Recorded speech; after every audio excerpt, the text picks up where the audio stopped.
नमस्कार मैत्रिणींनो, कसे आहात तुम्ही? स्वागत आहे तुमचं माझ्या युट्यूब चॅनलमध्ये. मी शीतल तुमचं आजच्या या व्हिडिओमध्ये अगदी मनापासून स्वागत करते. मैत्रिणींनो, आजचा हा विषय खूप खास आहे. आपण रोजच्या आयुष्यामध्ये बऱ्याचशा अशा चुका करतो ज्याच्यामुळे आपली जी पर्सनॅलिटी आहे, आपलं जे व्यक्तिमत्व आहे ते खराब होतं. म्हणजेच काय, आपली जी पर्सनॅलिटी आहे ती आकर्षक दिसत नाही, एकदम डाऊन दिसते. किंवा आपण आपल्या रोजच्या आयुष्यामध्ये बऱ्याच अशा चुका करतो ज्याच्यामुळे टेन्शन, डिप्रेशन किंवा बऱ्याच अशा समस्यांना आपल्याला सामोरं जावं लागतं आणि आपल्याला लक्षात सुद्धा येत नाही की नेमकं चुकतोय कुठे. तर आजच्या या व्हिडिओमध्ये मी तुम्हाला सांगणार आहे की कोणत्या कोणत्या चुकीच्या सवयी असतात, ते आपण कशा प्रकारे इम्प्रूव्ह करू शकतो आणि आपलं जे आयुष्य आहे ते छान सुंदर करू शकतो आणि आपली जी पर्सनॅलिटी आहे ती छान आकर्षक बनवू शकतो. तर चला व्हिडिओला सुरू करूया. मैत्रिणींनो, point number first, stay positive. माझ्या बऱ्याच अशा मैत्रिणी आहेत की ज्यांच्याजवळ सगळं आहे, ठीक आहे, त्या वेल एज्युकेटेड आहेत, वेल सेटल आहेत, पण त्या नेहमी निगेटिव्ह विचार करतात. तुमच्याही मनात अनेकदा बरेच निगेटिव्ह विचार येतात आणि साहजिकच आहे, मनुष्य आहे, नेहमी पॉझिटिव्ह तर राहू नाही शकत. पण नेहमी लक्षात ठेवायचं की जशी नाण्याची एक बाजू असते तशीच दुसरी सुद्धा बाजू असते आणि नेहमी निगेटिव्ह विचार करण्यापेक्षा नेहमी त्या चुकीच्या घडलेल्या एखाद्या इन्सिडंट मधून काहीतरी पॉझिटिव्ह घेता येईल का आपल्याला, तो विचार नेहमी आपण सतत करायला हवा, जेणेकरून आपलं जे मानसिक आरोग्य आहे ते छान राहील. Point number 2, exercise. मैत्रिणींनो, आपण आपल्या रोजच्या आयुष्यामध्ये इतकेच दमलेलो असतो, इतके थकलेलो असतो, इतक्या घाई गडबडी असतात, पण स्वतःसाठी अजिबात वेळ काढत नाही आणि नेहमी त्यामुळे आपल्याला बरेचसे हेल्थ प्रॉब्लेम होत असतात. तर तुम्ही नेहमी आपल्यासाठी कमीत कमी अर्धा तास किंवा 20 मिनिटं तरी शरीरासाठी एक्सरसाइज करत जा, जेणेकरून आपलं जे शरीर आहे, आपली जी बॉडी आहे ती हेल्दी राहील. तसंच हेल्दी एक्सरसाइज, छोट्या छोट्या ज्या एक्सरसाइज असतात, म्हणजे योगा असो, प्राणायाम असो किंवा एखादं वर्कआउट असो, ते तुम्ही घरी करू शकता, ज्याच्यामुळे तुम्हाला छान fresh feel. Point number 3, hygiene किंवा स्वच्छता. मैत्रिणींनो, रोजच्या आयुष्यामध्ये आपल्या शरीराची, जसं आपण घराची स्वच्छता ठेवतो त्याचप्रमाणे आपण आपल्या शरीराची सुद्धा स्वच्छता ठेवायला हवी. जसं की आपले जे केस आहेत ते छानपैकी आठवड्यातून 2दा धुतले पाहिजे. तसंच जर तुम्हाला पार्लरमध्ये जाणं शक्य असेल तर तुम्ही पार्लरमध्ये पण जाऊ शकता. सुट्टीचा दिवस तुम्ही काढू शकता, त्या दिवशी तुम्ही स्वतःचं घरच्या घरी क्लीनअप करू शकता, छानपैकी ग्रूमिंग करू शकता. एखादं वॅक्सिंग म्हणा किंवा शेविंग वगैरे म्हणा हातापायांचं, ते करू शकता घरच्या घरी, किंवा तुम्ही पार्लरमध्ये पण जाऊ शकता. किंवा अगदी बेसिक ज्या गोष्टी असतात, म्हणजे तुमचे कपडे असू द्या किंवा केस विंचरणं असू द्या, जेही तुम्ही कपडे घालणार ते प्रेस करून घाला, छान स्वच्छ धुवून घाला. एखादा परफ्यूम वगैरे तुम्ही यूज करू शकता, जेणेकरून तुम्हाला छान फ्रेश फील होईल आणि तुमची जी पर्सनॅलिटी आहे ती सुद्धा छान आकर्षक दिसेल. Point number 4, don't compare. मैत्रिणींनो, आजच्या या युगामध्ये खूप अशा सोशल मीडिया असो किंवा आजूबाजूच्या ज्या लोक आहेत ते स्वतःला दुसऱ्यांशी कम्पेअर करतात किंवा तुमची जी तुलना आहे ती दुसऱ्यांशी करत असतात. ठीक आहे, तर हे नेहमी चुकीचं आहे. तुमच्याकडे जे दिलेलं आहे, तुमच्याकडे जे आहे ते बेस्ट आहे. कारण जर तुम्ही इतर लोक बघणार, ठीक आहे, आपल्यापेक्षा गरीब असो किंवा आपल्यापेक्षा खालचे जे लोक असणार, तर त्यांच्याकडे नेहमी बघितलं पाहिजे आपण. त्यांच्याकडे तेवढं पण नाहीये जेवढं तुमच्याकडे आहे.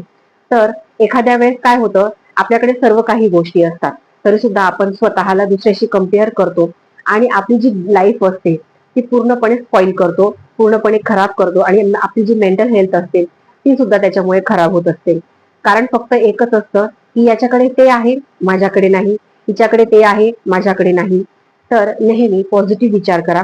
जे तुमच्याकडे आहे ते कदाचित दुसऱ्याकडे नसेल आणि जे तुमच्याकडे नसेल ते दुसऱ्याकडे असेल. तर ठीक आहे, तर ही गोष्ट नेहमी लक्षात ठेवा की स्वतःला दुसऱ्याबद्दल कधीच करायचं नाही. त्याच्यामुळे काय होईल, तुमचीच मेंटल हेल्थ किंवा फिजिकल हेल्थ खराब होते. तर आपण नेहमी लक्षात ठेवा. Number 6, health care. मैत्रिणींनो, बऱ्याच वेळेस आपण आपल्या हेल्थकडे, आपल्या आरोग्याकडे नेहमी दुर्लक्ष करत असतो. मुलाला काही झालं, चला दवाखान्यात, नवऱ्याला काही झालं, चला दवाखान्यात, आणि जेव्हा स्वतःला काही होतं त्यावेळेस आपण दवाखाना किंवा हॉस्पिटलमध्ये जाणं ते टाळत असतो. तर हे असं अजिबात करायचं नाही. जर तुम्हाला एखादा त्रास असेल, काही तुम्हाला प्रॉब्लेम असेल, एखादा तुम्हाला सायनसचा प्रॉब्लेम असेल, मायग्रेनचा प्रॉब्लेम असेल किंवा एखादा कंबरदुखी असेल, ती जास्त एक्सटेंड न करता तुम्ही स्वतः दवाखान्यात दाखवा. तसंच तुम्ही हेल्थ केअर कडे पण लक्ष द्या. म्हणजे उदाहरणार्थ तुम्ही स्वतःची जी हेल्थ आहे, म्हणजे छान फ्रुट्स वगैरे खात जा, किंवा ड्रायफ्रुट्स तुम्ही आपल्या डाएटमध्ये इन्व्हॉल्व करा. रोज सकाळ संध्याकाळ व्यवस्थित पाणी प्या, भरपूर पाणी प्या, जेणेकरून तुमची जी हेल्थ आहे ती छान राहील आणि तुम्ही सुद्धा हेल्दी राहा. Point number 6, healthy food.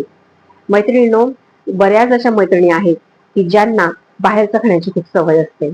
म्हणजे उदाहरणार्थ, आणि त्याच्यामुळे वेट गेन पण जास्त होतं.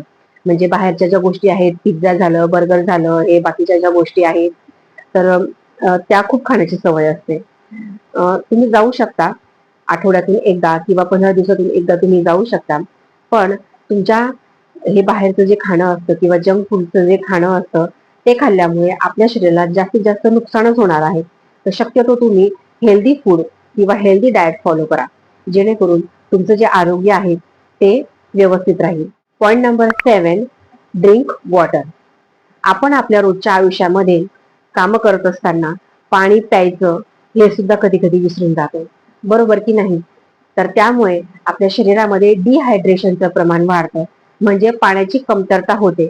आणि जवळजवळ 60 to 70% जे काही आजार आहेत किंवा जे काही चेहऱ्यावरती जे वय दिसून येण्याचं जे प्रमाण आहे, त्याचं एक कारण डिहायड्रेशन हे सुद्धा आहे. जर तुमच्या चेहऱ्यावरती जास्त सुरकुत्या असतील किंवा डार्क सर्कल असेल, पिगमेंटेशन असेल, तर याचं एक कारण डिहायड्रेशन असं सुद्धा असू शकतं. त्यामुळे आपण नेहमी योग्य वेळी आणि योग्य प्रमाणात पाणी पिलं पाहिजे.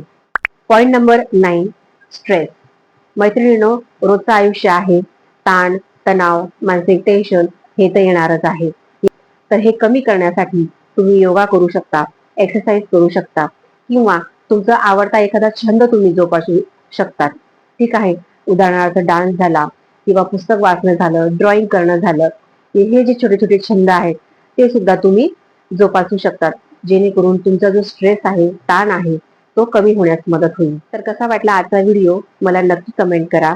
आजच्या या व्हिडिओमध्ये मी ज्या ज्या गोष्टी सांगितलेल्या आहेत, जे जे प्रॉब्लेमचं सोल्युशन सांगितलेलं आहे, ते तुम्ही नक्की ट्राय करा. मैत्रिणींनो, बऱ्याच वेळेस आपण सगळ्यांची काळजी घेता घेता स्वतःची काळजी मात्र घेत नाही.